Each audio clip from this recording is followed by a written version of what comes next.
주님께서 여러분과 함께 요한이 전한 거룩한 복음입니다. 주님 영광 받으소서. 그날 곧 주간 첫날 저녁이 되자 제자들은 유다인들이 두려워 문을 모두 잠가놓고 있었다. 그런데 예수님께서 오시어 가운데에 서시며 평화가 너희와 함께 하고 그들에게 말씀하셨다.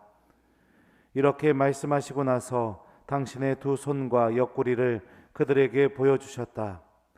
제자들은 주님을 뵙고 기뻐하였다.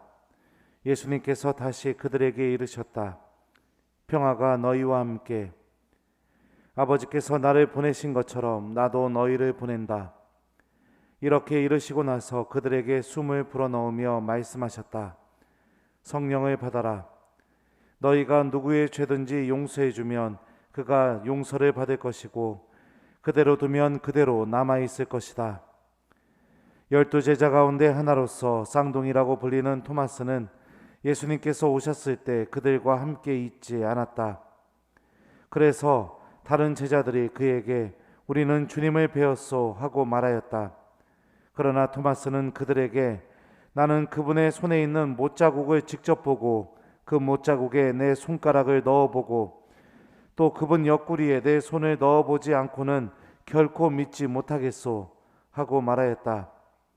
8일 뒤에 제자들이 다시 집안에 모여 있었는데 토마스도 그들과 함께 있었다. 문이 다 잠겨 있었는데도 예수님께서 오시어 가운데에 서시며 평화가 너희와 함께 하고 말씀하셨다. 그러고 나서 토마스에게 이르셨다. 내 손가락을 여기 대보고 내 손을 보아라. 내 손을 뻗어 내 옆구리에 넣어보아라. 그리고 의심을 버리고 믿어라. 토마스가 예수님께 대답하였다. 저의 주님, 저의 하느님. 그러자 예수님께서 토마스에게 말씀하셨다. 너는 나를 보고서야 믿느냐? 보지 않고도 믿는 사람은 행복하다. 예수님께서는 이 책에 기록되지 않은 다른 많은 표징도 제자들 앞에서 일으키셨다. 이것들을 기록한 목적은 예수님께서 메시아시며 하느님의 아드님이심을 여러분이 믿고 또 그렇게 믿어서 그분의 이름으로 생명을 얻게 하려는 것이다.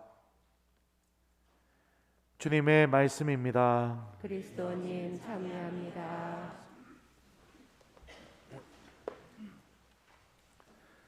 오소서 성령님, 저희 주님, 저희 하느님, 안녕하세요. 오늘은 하느님 자비 주일입니다. 우리가 하느님께서 자비가 가득하신 분이심을 기억하고 그 하느님의 자비에 우리가 희망과 믿음을 두는 날이기도 합니다. 어떤 성인은 이렇게 이야기도 했답니다. 나중에 죽어서 하느님이 너 네 엄마한테 심판받을래? 나한테 심판받을래? 이렇게 물어보면 누구한테 심판받는 게 좋을까요? 네? 1번 엄마, 2번 하느님. 자, 나는 1번 엄마한테 심판받고 싶다.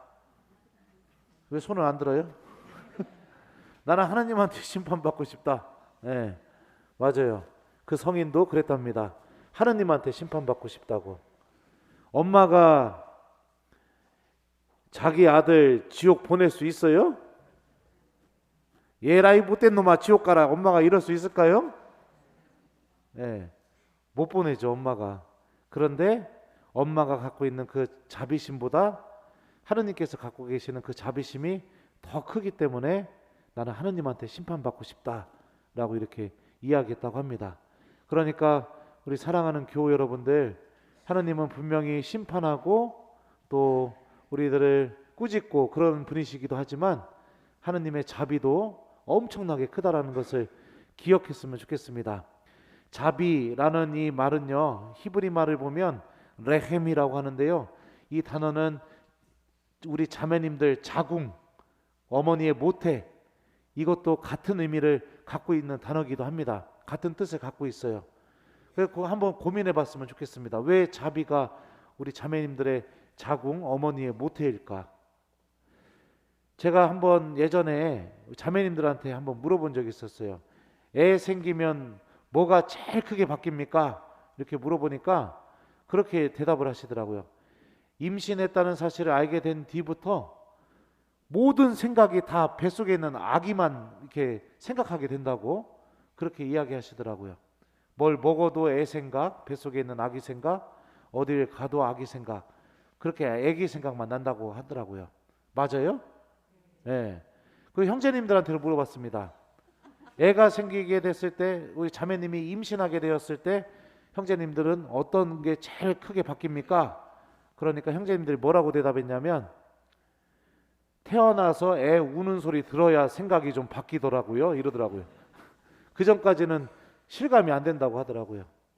아기가 막 우는 소리가 들리기 시작하면 이제 아, 내가 아빠구나 이러면서 그 아이를 위해서 내가 모든 것을 막 다 해줄 수 있는 그런 마음이 막 생긴다고 하더라고요. 자비라는 단어가 이 어머니의 모태, 그 다음에 또 이 자궁을 의미하는 이유가 바로 여기에 있는 겁니다. 뱃속에 아기가 생기게 되면 어머니의 모태는 어떻게 합니까? 그 아기가 생명을 얻는데 필요한 모든 것을 다 내어줍니다. 다 내어주죠. 어머니의 영양분만 내어주는 게 아니라 어머니의 생각도, 어머니의 마음도, 모든 것이 다 그 뱃속에 있는 아기를 향해서 다 내어주게 돼 있죠. 바로 그런 이 신비 때문에 아마도 이 자비라는 말이 자궁이라는 단어와 같은 의미를 갖고 있지 않을까, 그런 생각이 듭니다. 하느님의 자비도 마찬가지입니다. 우리가 하느님의 자녀가 된 순간부터 하느님의 모든 관심이 다 나를 향해 있고, 또 나에게 필요한 모든 은총을 다 내어주시는 그런 마음, 이게 바로 하느님의 자비라고 여러분들 이해하시면 좋을 것 같아요. 이런 관점으로 오늘 복음을 좀 보겠습니다. 토마스 사도 이렇게 이야기합니다. 나는 그분 손에 있는 못자국을 직접 보고 그 못자국에 내 손가락을 넣어보고 또 그분 옆구리에 내 손을 넣어보지 않고는 결코 믿지 못하겠소, 이렇게 이야기합니다. 저는 토마스 사도가 이렇게 이야기한 그 마음의 심정이 좀 이해됩니다. 왜 그러냐면 나만 빼놓고 예수님 다 만났잖아요. 나만 빼놓고. 그리고 사도들이 오늘 복음에서 뭐라고 해요? 우리는 주님을 배웠어, 이렇게 얘기하잖아요. 그러니까 나만 빼놓고 부활하신 예수님을 만났으니까 이 말 안에는 어떤 마음이 담겨 있었을까요? 속상한 마음. 그 다음에 하느님은, 예수님은 나만 빼놓고 왜 제자들이, 다른 제자들이 있을 때 나타났을까, 이런 원망, 그런 마음도 있었겠죠. 그리고 실제로 예수님이 정말로 부활하셨을까, 이런 의심스러운 마음도 분명히 같이 있었을 거라고 생각합니다. 그런데 예수님께서 한번 보십시오.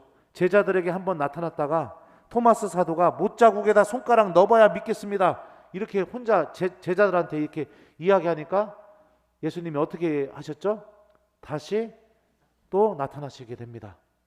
두 번째 예수님의 발현은 누구를 위한 발현이었을까요? 온전히 토마스 사도만을 위한 발현이었습니다. 그러니까 예수님의 이 자비를 우리가 생각해 볼 수 있죠. 나만 하나님의 은총에서 뒤떨어졌네, 나만 부족하네, 하나님이 나에게만 이것을 안 해주시네, 우리들이 그런 마음을 가질 수 있죠. 토마스처럼.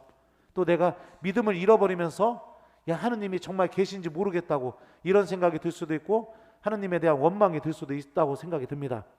그런 순간에 예수님의 자비는 어떤 모습을 우리에게 드러내느냐? 반드시 그 사람에게 찾아오시는 하느님, 반드시 그 사람과 함께 계시어 주시는 하느님, 이게 바로 예수님의 자비가 일으키는 모습이라고 볼 수 있습니다. 토마스는 예수님을 보자마자 다음과 같이 고백합니다. 저의 주님, 저의 하느님. 신약 성경에서 예수님을 하느님으로 부른 장면이 어디일까요? 바로 오늘 여러분들이 들은 이 복음 장면입니다. 유일하게 토마스만 예수님을 하느님으로 고백했습니다.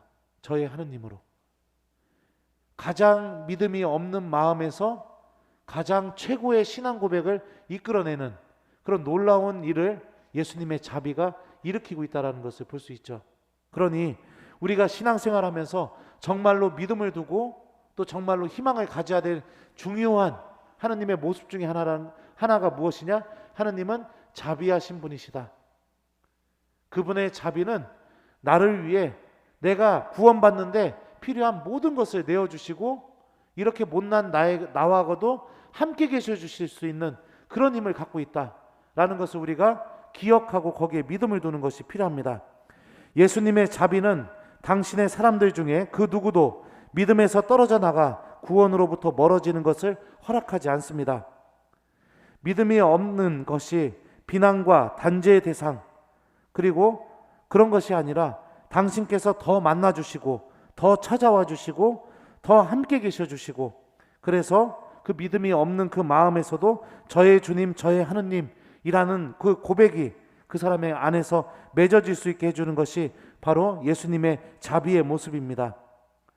가장 믿음이 없다고 여겨질 때, 또 내 믿음이 뿌리째 흔들릴 때, 오늘 고백이 고백하는 예수님의 자비의 모습을 우리 교우 여러분들 기억하십시오. 예수님의 자비는 우리가 하느님께 대한 믿음을 잃어버리고 있을 때 그분께서 절대로 가만히 있지 않게 하시는 그런 힘을 드러내게 됩니다. 예수님의 자비는 그 누구도 구원에서 떨어져 나가는 것을 절대로 용납하거나 허락하지 않습니다. 우리는 이 예수님 자비의 주인공들입니다. 하느님의 모든 신경이 다 나를 향해 있게 되고 하느님의 모든 관심과 애정이 나를 향해 있다는 것을 우리 예수님 자비와 함께 기억했으면 좋겠습니다. 예수님이 토마스 만나자마자 이렇게 얘기하죠. 여기다 손 넣어봐, 여기다 손 넣어봐, 이러죠. 이게 무엇을 의미할까요?